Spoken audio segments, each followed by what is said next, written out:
Super Supportive by Sleyca. Chapter 226. Here to There, Part 6. The impact of the Bokobov demon's body shook the ground, and its cry of rage, or was it agony, shook the air. Dirt fountained up as it rolled. Alden had gotten the rope in front of the beast just in time, and now his second shield was already covering them as he grabbed Kibby by the back of her shirt and tossed her through the open door of the car. "Turn it on! Turn—" Something slammed into him. Like a diseased wave, it broke against a thin foam shield he'd prepared before they left the lab, shaped like a turtle shell, large but very light. It had seen use as a laundry tub a couple of times, but nothing like this. They were supposed to be out of the chaos now. He watched the grass warp near his feet. Kibby screeched as the car rocked, threatening to tip. Alden's shield had taken the worst of the blow, but it wasn't large enough to protect the whole vehicle. Kibby was punching buttons. He jumped into the car, still holding the shield through the open door in case their enemy... No, the demon wasn't coming. Not yet. He could see the grotesquely transformed Bokobov through the car's exterior camera system as the screen switched on. It was still down, screaming and struggling to rise. That wave had only been the chaos associated with its charge. "Drive." He slammed his hand on the control panel and they shot forward. "It can't chase us now. I heard it bad with that tripline. It just doesn't quite know it's dead yet." The demon's next scream as they barreled away from it was so pained it made his stomach clench. He didn't know why the sound made him think of an Artonan girl, a young woman carefully shaking sand out of a blanket that seemed to have a mouth. "I remember that, don't I? Wasn't that during the Here to the—" Something hit him in the stomach. The dream winked away. Alden should have slept for around 6 hours. Even without accessing his interface, he knew he must have gotten less than that because he felt like he could go right back to the dream if only he didn't open his eyes. His body was heavy, his breath was steady and deep, and the sofa that had seemed too firm earlier now held him like a magnet. "Good potion. Poor demon Bokobov. I love healer Yenu." He was almost back in dreamland where he belonged. "No. Unfortunately, he drugged himself to sleep. I tried to it, but he didn't wake up. They've given him a traveler's bag. Yes, a real one. What a life it must be to live as a Tion's rabbit. Having a nap while the rest of us work. Not that I'd take his place. Proper respect to our guardians here. Far and lost, of course. Of course! I'm not one of those who can... The thought of enduring such a ethic process. Feeling hung is natural for all of us. But I do think I'm more sensitive than most to the purity of my own... Alden could have gone right back to sleep, if not for whoever this chatterbox was. The Artonan's words were only half registering, some of the less familiar ones disappearing altogether thanks to his inactive interface and uneager brain. "Shh, person." The person didn't shh. "Oh, yes, I know. I might have too if I could stand it, but when they showed us as young..." Exactly. Proper respect, but unfortunately the thought of doing such a thing to myself, or being forever around those who do, turns my shit liquid. Alden grimaced. "You officially suck, person." That last bit was too gross not to drag him into real wakefulness, and as he gained awareness, the first thing he noticed was that his nice cold room was now hot, which meant the sucky person had changed his thermostat. The next thing he noticed was that his messenger bag was on the sofa with him, against his stomach, and since he hadn't gone to sleep with it there, that meant someone had taken his bag from the table and moved it, or dropped it on him. He vaguely remembered thinking something had hit him in the stomach. He didn't carry anything incredibly precious in his bag, but touching other people's stuff, or throwing it at them, he was definitely too irritated to sleep now. He opened his eyes of crack only for them to be pierced by the blazing light coming through every single window. His very unwelcome company hadn't even left the one over Alden's face shaded. He glimpsed the culprit, Tassovay Kondo's weak diplomaed son Olget, then clenched his eyes shut again. He came into my room and tried to wake me up to make me leave? Technically, this part of the car was for wizards during normal operation, but Stewart had said it wouldn't be used today unless something unexpected came up. The wizards guarding the Here to There weren't supposed to cloister themselves away from the ordinary class. It was counter to the spirit of the event. And even if someone needed to do something in here, they could have shared like civilized creatures. Shining lights in sleeping people's faces and throwing bags at them was utterly indecent. Olget of Kondo wanted the wizard room all to himself so that he could call a friend and ramble on about the consistency of his bowel movements. Alden would lie on the sofa pretending to sleep until the end of time. Let this cupcake-flushing butthole turn the temperature up past 100 if he wanted. Alden would sleep through it as obnoxiously as he possibly could. Or is that punishing me too much more than him? Should I wake up and try to make him leave by explaining that I'm under healer's orders to dream for a certain number of hours each day? He was trying to decide which method would get his space back fastest when the words the man had been saying began to hold meaning. Alden forced his face to remain in something approximating the peace of his stolen rest. It was hard. Olget Ovekondo might have said he respected the knights, but it sounded like it had been an opening to make room for him to say that. I think one of the words he used meant repulsive or vile. Is he saying he was unfortunately unable to take the path of highest onus because the thought of having his authority bound is so revolting it gives him diarrhea? No, he took it a step further than that. Couldn't even bear to be around the knights. The mere thought of what they were gave him the heebie-jeebies. His purity was that delicate. Alden's temper cooled because he was really thinking about those words, and also about the elders' croak and wizards patting away at each other's authority. And he was realizing that shallow wizards, shallow, unserious people like this grown adult who whined when his mother gave a valuable possession to a former assistant, must be able to look at someone sacrificing themselves and thinking something as empty and immature as, they're ugly. He wasn't even embarrassed. He thought it. He was gabbing away. Alden's eyes opened. The wizard didn't notice. He was sipping a drink at one of the two-seater tables looking out a window.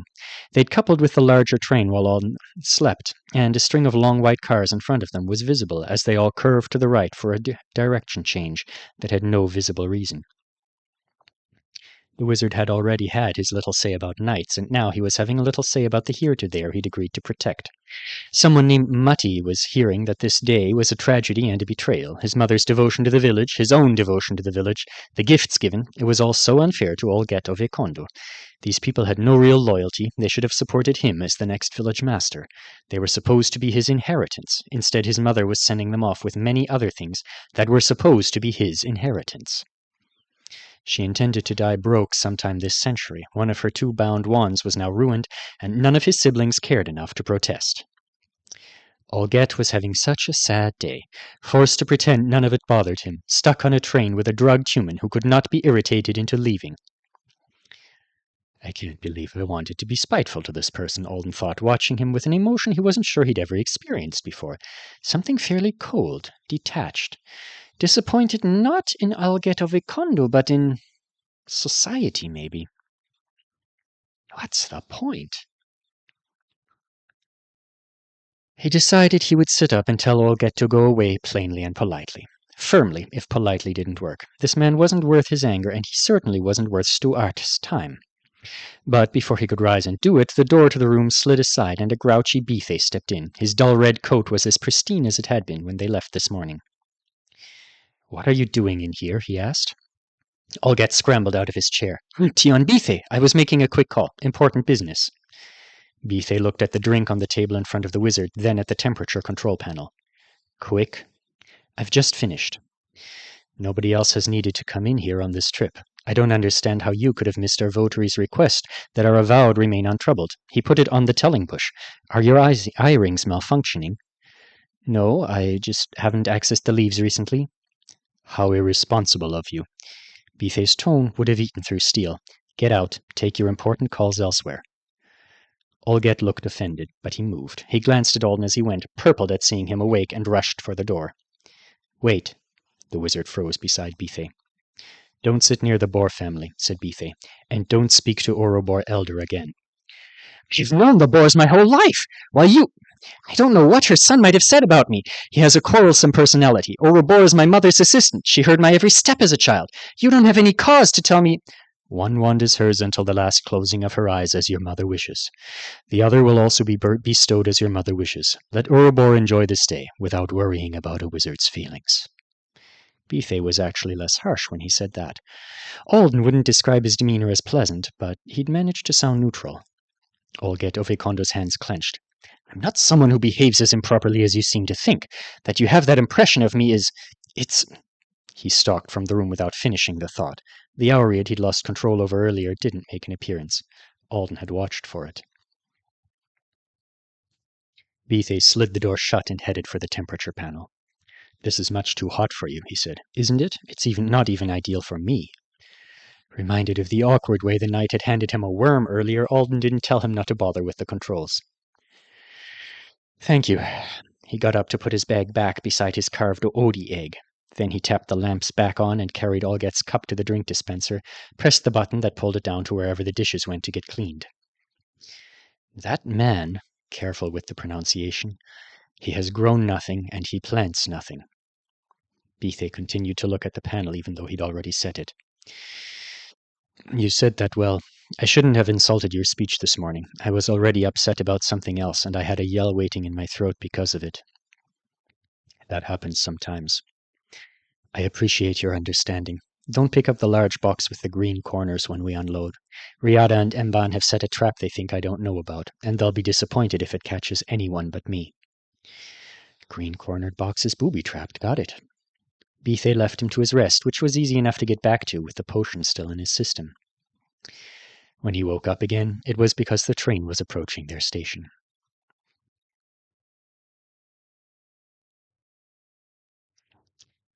This day is good for our young knights, and our young knights are good for this day. I hope you are providing them with all the help and happiness you have in you, tall Riebit. Your act during the attack of the Kubas was excellent. Spit? Leiterzis shoved the shallow bowl full of paint under Alden's chin, and after setting aside a concern about how many people must have spit into this same bowl today, he obliged.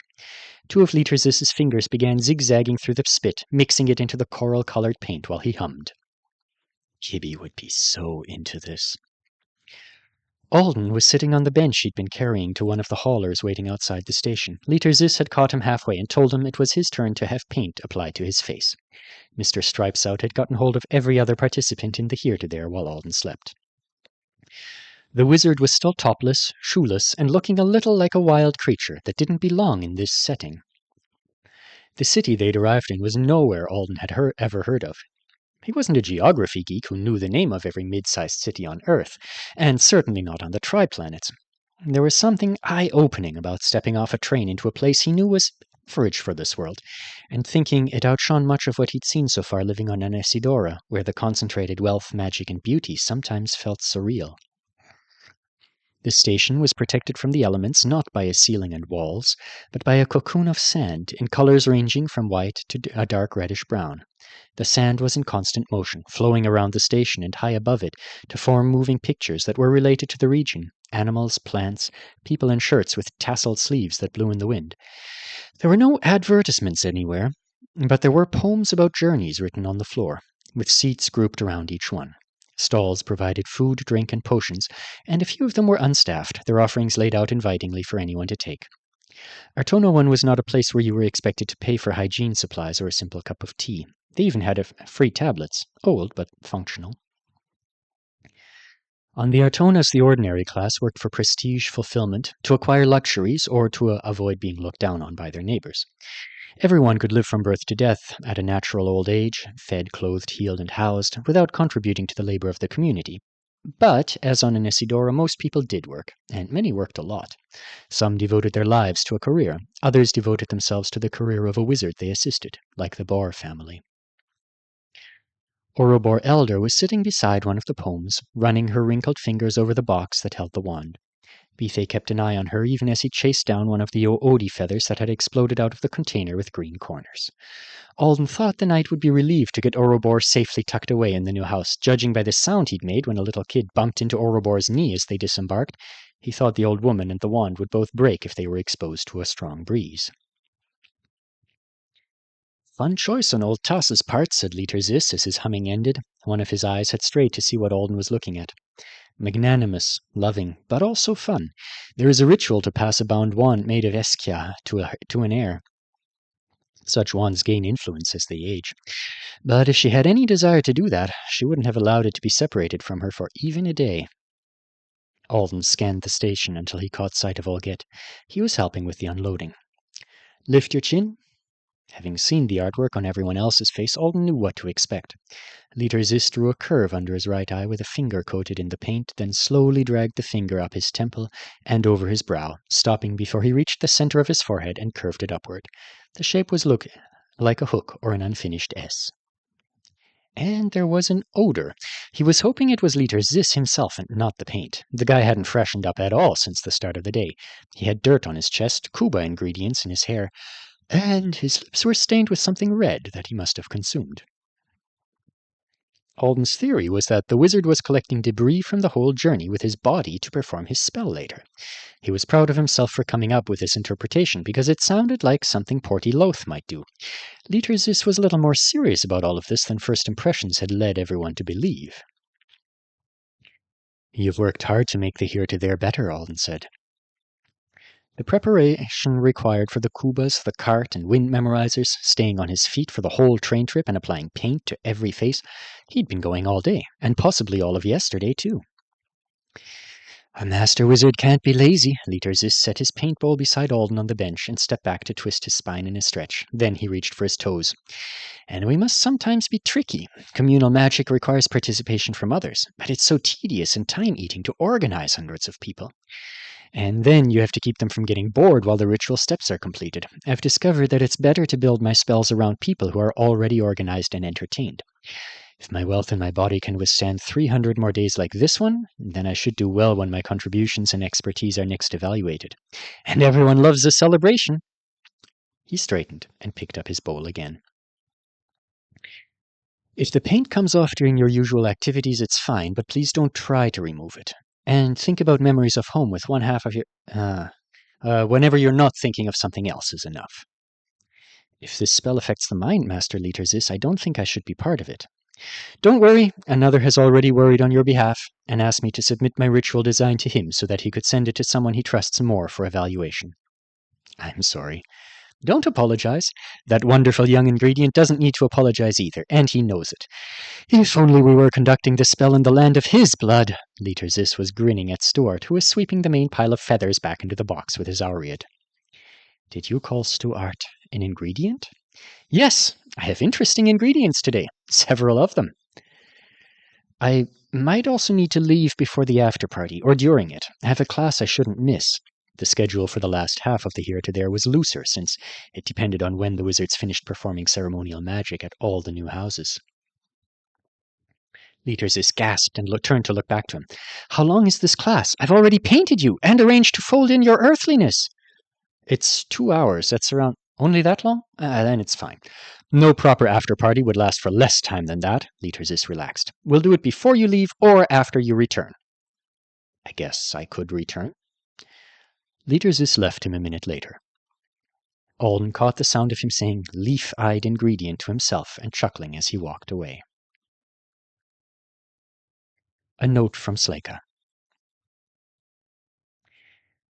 Mr. Stripes Out is Leiterzis because Artonans have striping on their backs and he's running around shirtless. See Shirtless Esherdi in the sauna for reference in chapter 177. Tall Riebit is Alden, who is tall from the perspective of most Artonans. Back in chapter 65, when he and Connie talked about his height, he was 176.4 centimeters tall. But he's grown a smidge since then. Interface off. Avowed can make their interface disappear. It would be pretty annoying if you had to have visual clutter, even when you were trying to go to sleep. Leaf-eyed. Also Alden, who was described thus a long time ago in a galaxy... Chapter 5. Green eyes, hair hovering between true brown and auburn, average height for his age. His freckles had mostly disappeared for now, but they'd be back in the summer. Though it should be noted that other people seem to think Alden's freckles are a little more visible than Alden himself does. And as Quignes so helpfully found out for us in chapter 206, he is also growing face hair, just not enough to keep, since it doesn't make him for a good-looking beard yet.